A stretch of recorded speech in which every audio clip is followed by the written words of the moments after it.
Welcome back, ladies and gentlemen. United States homeownership is at a 20-year low.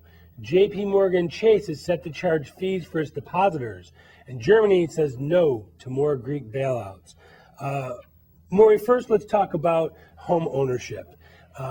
It's interesting because the mortgage rates are now getting back to not subprime, but now we're at a 97% loan to mortgage ratio, which is only a 3% down payment. Unbelievable. We're almost getting back to that same scenario we were in 2005. What do you mean? Almost. We are back there. Well, it's not Mae. subprime yet. I understand that, but it's pretty close to it. And subprime means below. You're actually getting 3% plus, 103% of your mortgage taken. So you didn't even have to put a deposit down because they're giving you the deposit up front. Let's say it's pretty, but you made a statement which is absolutely correct, that right now their home ownership is at a low ebb in the period. And that has to be pegged to the employment situation, does it not? Yeah, well, for two things. First of all, a basic concept of the American people today, that home ownership is no longer an asset. It is a liability. Now, why do I say that? You go back to the end of the Second War, the GIs came back, and the basic education they got, the whole idea was to form families, own homes, and the biggest asset that the average middle-class person could have was his own home and the value of it, because then if he moved someplace else, he could sell it, and in 5 years, the prices always went up. So it was not only a matter of owning something that was comfortable in their own, but something that you were pretty sure you were going to make a profit on when you moved or when you went to sell it. Well, first of all, now the prices, of course, went way down during the financial recession, but even more important, the idea of home ownership has changed because, as you said, you've got this huge unemployment, people that are either not fully employed or they're not looking for a job anymore, they're living with their family. And let's take the fudgical numbers off the table. It's around 15 to 20%, is it not? If you want to be real tough about it and say that people that aren't working full time are really, or the ones that stopped looking, or the ones that had a business that went out of business. Yeah, if you put all that together, I think you're probably right. You've got about 92 million of those. That's a pretty big number. That's 30% of the population. But the point is, it's totally distorted from where it should be. But going back to your question regarding home ownership, it's a psychology today. Nobody wants to own something when they feel that they may be fired tomorrow, or they may be out of business tomorrow, or they may have to go looking for a job at another part of the country. There is that kind of fear element and an element of discomfort about owning anything today. When they're buying houses, well, you hear we may have 1 million houses built. They call it houses, well, including our apartments in cities and apartment buildings. You're talking about leasing in the suburbs, or long-term lease arrangements even in small towns. Just the whole idea of having an asset that may even decrease in value, you don't want to have any part of. The psychology of home ownership has been totally dissipated. So even though you want to talk about 3% or 2% or 0%, you can make somebody do something no matter how cheap it is, if that's against their will to do it and they feel it's counterproductive to their life. And doesn't it appear that the government is going to start to do the exact same scenario that they did in the early 2000s, where they made it so ridiculous to buy a house that you were buying a house and 30 days later it had gone up by $40,000. You just made your own point. You said, but what good is it if you buy something, even if you don't have to put any money down, or you get a couple % back, if 5 years from now it's going to cost less, or you'll have to sell it for a loss. There's a lot of nervousness. That's why they have this idea of, this government subsidized program of people that want to take the money out. There's a loan situation for those people. Home equity, you mean? The home, they call it the home equity loan. Yeah, basically what it is you wind up giving your home away for being able to live in it and having the money to live better than you would have. I've checked into it, not because I needed it. I was just curious, and I went through the paces, and when I figured it out, that if you go with a home equity loan, you don't get it for nothing. I mean, they charge pretty substantial interest rates that compound themselves. So if you live there another 10, 20 years, you'll never have to pay them anything, but you may not wind up owning a damn thing.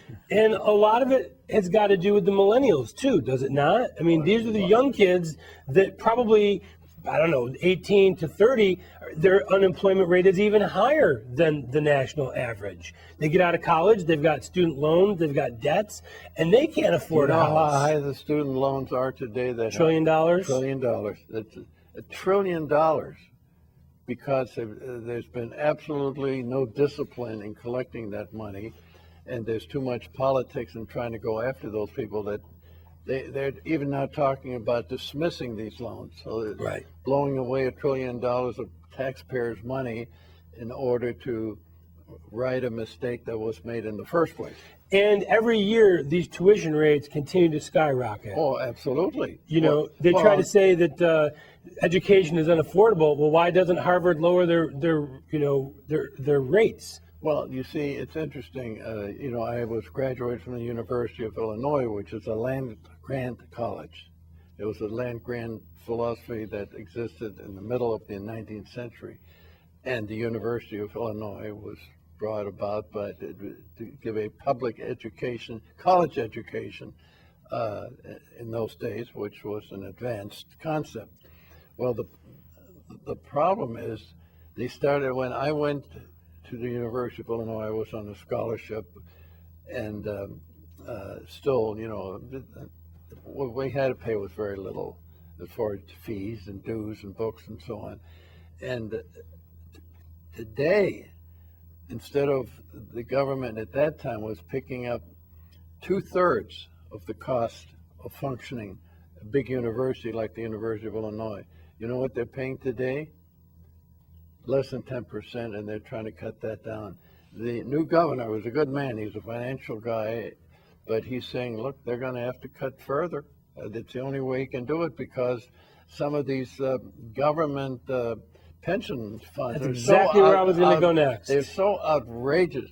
Illinois is one of the worst states. Believe it or not, the one guy who has done a very good job, and it's no partisan of his, is Rahm Emanuel, who now has to go to a runoff against. And he's got his work cut out for him. I don't think so. I mean, he got didn't quite make the 50%. He's got 6 people against him, so he's got one other guy. He'll get reelected. But the point is, the antagonism against him was based on the firemen and the teachers and other government personnel who resented the fact that he deliberately cut back. But they've had everything for so long that if you take anything away, it's going to be difficult for them to muster. Of course, that's exactly correct. But I guess he had enough guts that he has been. People that I've talked to in Chicago say that other than on the south side of Chicago, where you have drug gangs going crazy, things have calmed down from a police discipline situation. It's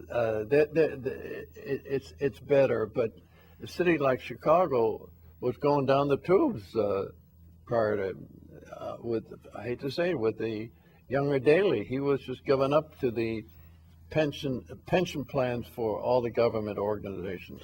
About 4 or 5 months ago, we were talking about a story where I think it was in Greece. It was somewhere in Europe, and they were charging people to deposit money in their banks. Not only not giving you interest, but actually charging you.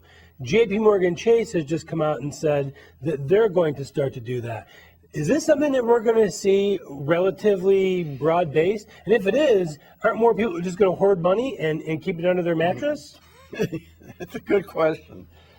The countries that are getting the benefit of it in Europe are countries like Switzerland, Germany, and actually to some extent France, because people now are so worried they're going to lose their money, they'd rather put it in the government fund that they're protected by the government rather than putting it in a bank which may go under.